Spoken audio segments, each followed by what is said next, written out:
नमस्कार friends, GK bucket study two पर आप सभी का हार्दिक स्वागत है।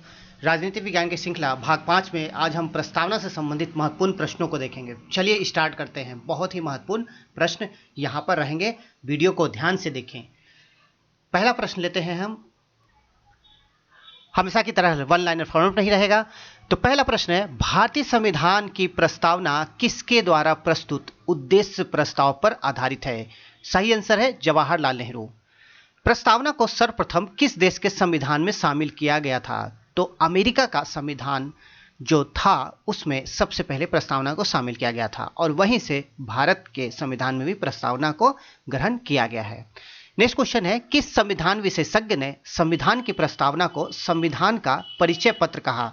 तो यह कहने वाले थे नाना पालकीवाला, और ये कौन थे? संविधान विशेषज्ञ, जिन्होंने कहा था कि भारत के संविधान की जो प्रस्तावना है वह संविधान का परिचय पत्र है। नेक्स्ट है, संविधान की प्रस्तावना का प्रारंभ किन शब्दों के साथ होता है? तो बहुत इंपॉर्टेंट है, एग्जाम में पूछा जाता है। और जो प्रस्तावना है वह स्टार्ट होती है हम भारत के लोग शब्दों से। तो यह जो वाक्य है हम भारत के लोग, इसी से यह स्टार्ट होता है। आगे बात करते हैं, संविधान की प्रस्तावना किन शब्दों के साथ समाप्त होती है? यानी कि वह वाक्य बताना है जिसके साथ संविधान की प्रस्तावना समाप्त हो जाती है। तो देखा जाए तो यहाँ पर जो संविधान की प्रस्तावना है उसमें अंतिम के जो वाक्य हैं उसमें लिखा हुआ रहता है 26 नवंबर 1949 ईस्वी मिति मार्ग शीर्ष शुल्क सप्तमी संवंत 2006 विक्रमी को एतद द्वारा इस संविधान को अंगीकृत, अधिनियमित और आत्मार्पित करते हैं। तो आपको लास्ट का ये जो 3 लाइन, ये जो कुछ 2-4 शब्द हैं इनको आपको याद रखना है। मतलब ये लास्ट वाली लाइन आपको याद रखना है, कई बार एग्जाम में इस तरह से प्रश्न पूछ लेते हैं। नेक्स्ट है, भारतीय संविधान की प्रस्तावना के अनुसार भारतीय संविधान के अधिकार का स्रोत किसमें निहित है? तो बहुत ही महत्वपूर्ण है।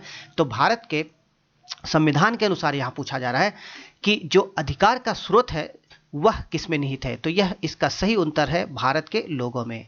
नेक्स्ट क्वेश्चन बहुत इंपॉर्टेंट है, संविधान में उल्लेखित किन शब्दों के माध्यम से यह स्पष्ट होता है कि भारतीय लोग सर्वोच्च संप्रभुता का उद्घोष करते हैं? तो भारत की जो जनता है, भारत के जो लोग हैं, उनमें सर्वोच्च संप्रभुता निहित है।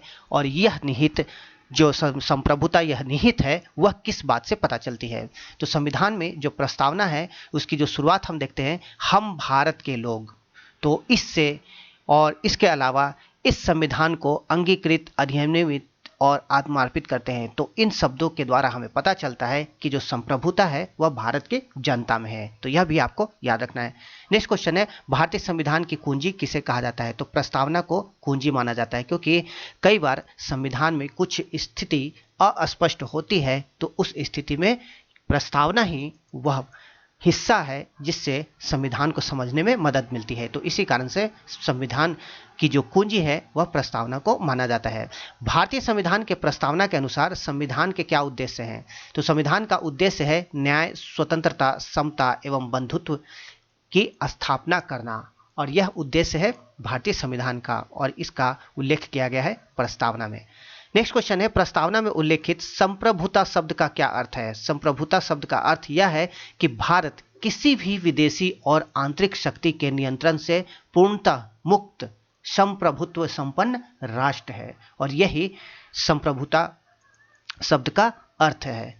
नेक्स्ट है, भारत में समाजवाद का कौन सा रूप अपनाया गया है? तो भारत का जो समाजवाद है वह लोकतांत्रिक समाजवाद है, और लोकतांत्रिक समाजवाद का अर्थ अगर देखा जाए तो ऐसी व्यवस्था जिसमें उत्पादन और वितरण के सभी साधनों का राष्ट्रीयकरण और निजी संपत्ति का उन्मूलन शामिल है। हालांकि लोकतांत्रिक समाजवाद देखा जाए तो थोड़ा सा इसमें लचीलापन आया है 1991 के उदारीकरण के बाद से। नेक्स्ट बात करते हैं, भारतीय संविधान में किस संशोधन द्वारा समाजवादी, धर्मनिरपेक्ष और अखंडता शब्द को जोड़ा गया है? तो बहुत ही इंपॉर्टेंट प्रश्न है। 42वां संविधान संशोधन जो 1976 में हुआ था, तो उसमें प्रस्तावना में संशोधन करके इन 3 शब्दों को जोड़ा गया है। तीनों को आपको याद रखना है। नेक्स्ट क्वेश्चन है, भारतीय संविधान में उल्लेखित धर्मनिरपेक्ष शब्द का क्या तात्पर्य है? बहुत इंपॉर्टेंट है। भारत में सभी धर्मों को राज्य से समानता, सुरक्षा और समर्थन पाने का अधिकार है, और यही भारतीय धर्मनिरपेक्षता का तात्पर्य है। नेक्स्ट क्वेश्चन है, धर्म विरोधी राज्य जो सभी धर्मों का विरोध करता है क्या कहलाता है? तो ऐसे राज्य को नास्तिक राज्य कहा जाता है। नेक्स्ट है, ऐसा राज्य जिसका अपना विशेष धर्म होता है जैसे कि बांग्लादेश और पाकिस्तान आदि, क्या कहलाते हैं? तो ये सैद्धांतिक राज्य कहलाते हैं। तो ये बहुत ही इंपॉर्टेंट परिभाषा है, आपको यह ध्यान रखना है। नेक्स्ट क्वेश्चन, ऐसा राज्य जो धर्म के मामले में तटस्थ रहता है तथा उसका अपना कोई विशेष धर्म नहीं होता है क्या कहलाता है? तो धर्मनिरपेक्ष राज्य कहलाता है। तो जिस प्रकार देखा जाए तो भारत क्या है, एक धर्मनिरपेक्ष राज्य है और धर्म के मामले में भारत तटस्थ रहता है और भारत का कोई भी विशेष धर्म नहीं है। नेक्स्ट क्वेश्चन, किसने कहा था कि राजनीतिक लोकतंत्र तब तक अस्थायी नहीं बन सकता जब तक उसके मूल में सामाजिक लोकतंत्र नहीं हो? तो बहुत बड़ी बात कही गई थी और यह कहने वाले थे doctor BR Ambedkar.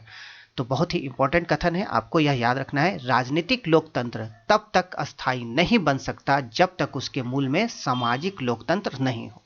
Next question है, भारतीय संविधान की प्रस्तावना में उल्लेखित गणतंत्र का अर्थ क्या है? तो भारत के संविधान में जो गणतांत्रिक व्यवस्था बनाने की बात की गई है उसका अर्थ यह है कि भारत के जो राज्य प्रमुख है वह चुनाव द्वारा चयनित होते हैं और सत्ता का प्रयोग करते हैं, न कि वंशानुगत रूप में, जैसा कि ब्रिटेन में होता है वंशानुगत रूप में। तो ऐसी हमारे पास व्यवस्था नहीं है और इसी कारण से भारत है एक गणतंत्र राष्ट्र है। नेक्स्ट क्वेश्चन है, स्वतंत्रता, समता, बंधुत्व का आदर्श कहाँ से ग्रहण किया गया है? तो यह फ्रांस की जो राज्य क्रांति है वहाँ से यह स्वतंत्रता, समता और बंधुत्व के आदर्श को ग्रहण किया गया है हमारे संविधान में। नेक्स्ट क्वेश्चन, संविधान में सामाजिक, आर्थिक एवं राजनीतिक न्याय के तत्व को कहाँ से ग्रहण किया गया है? तो 1917 की जो रूसी क्रांति हुई थी वहाँ से ये सभी शब्द लिए गए हैं। नेक्स्ट क्वेश्चन, भारतीय संविधान की प्रस्तावना में अभी तक कितनी बार संशोधन हुआ है? केवल एक बार संशोधन हुआ है, तो यह हमें याद रखना है, केवल एक बार।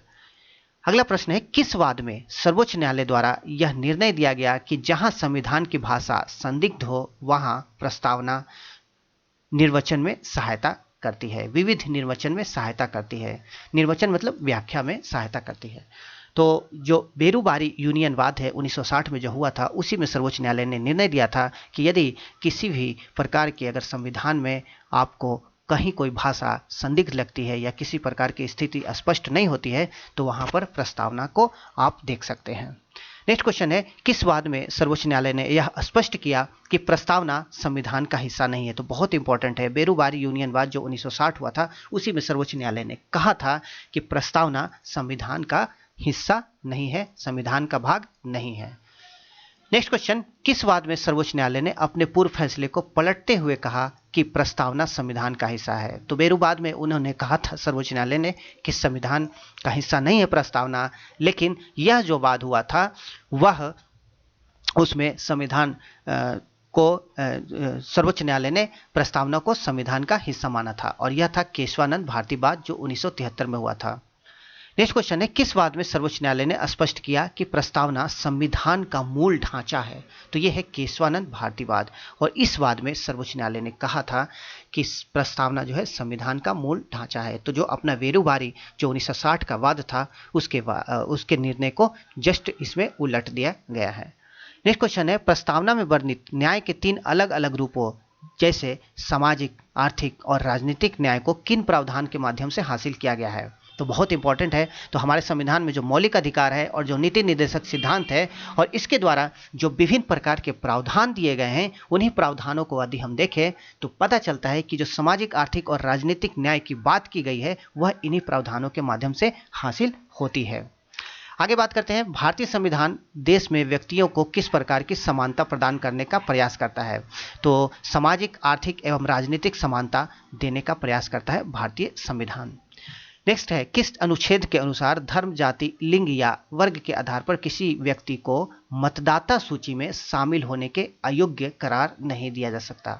तो संविधान का जो अनुच्छेद 325 है उसमें कहा गया है कि किसी भी व्यक्ति को इस आधार पर अयोग्य करार नहीं दिया जा सकता मतदाता सूची में शामिल होने के लिए कि वह किसी विशेष धर्म, किसी विशेष जाति या किसी विशेष वर्ग से संबंधित है।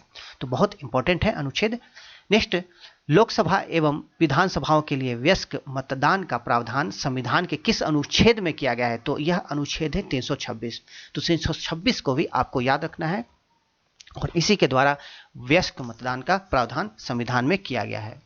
नेक्स्ट क्वेश्चन है, संविधान के प्रस्तावना में उल्लेखित समता का अधिकार का क्या अभिप्राय है? तो संविधान की प्रस्तावना में हम देखते हैं समता, तो इसका अभिप्राय क्या है? समता का अभिप्राय है समाज के किसी भी वर्ग हेतु विशेषाधिकार की अनुपस्थिति तथा बिना किसी भेदभाव के सभी को समान अवसर उपलब्ध कराना। तो समता का मतलब यही है, यानी कि समाज का कोई भी वर्ग हो, कोई भी तबका हो, उसे किसी भी प्रकार का विशेषाधिकार नहीं दिया जा सकता है, और यही समता का अर्थ है। और बिना किसी भेदभाव को सभी को समान अवसर उपलब्ध होगा। नेक्स्ट क्वेश्चन है, संविधान सभा के किस सदस्य ने कहा था कि प्रस्तावना संविधान का सबसे सम्मानित भाग है तथा यह संविधान की आत्मा है? तो ये थे पंडित ठाकुर दास भार्गव। इनके अनुसार कहा गया कि प्रस्तावना संविधान की आत्मा है, जबकि यदि डॉक्टर भीमराव अंबेडकर की बात करें तो उन्होंने जो संवैधानिक उपचारों का अधिकार है उसे संविधान की आत्मा माना है। तो आपको इनमें कंफ्यूज नहीं होना है, इसको याद रखना है। नेक्स्ट क्वेश्चन है, प्रस्तावना में अनुच्छेद 368 के तहत संशोधन किया जा सकता है या नहीं, यह प्रश्न पहली बार किस वाद में उठाया गया? तो यह उठाया गया था केशवानंद भारती वाद में। तो ये थे हमारे प्रस्तावना से संबंधित कुछ महत्वपूर्ण प्रश्न। लगभग सभी प्रश्नों को कवर करने का प्रयास किया गया है। नेक्स्ट वीडियो के साथ बहुत ही जल्द आएंगे। Thank you very much.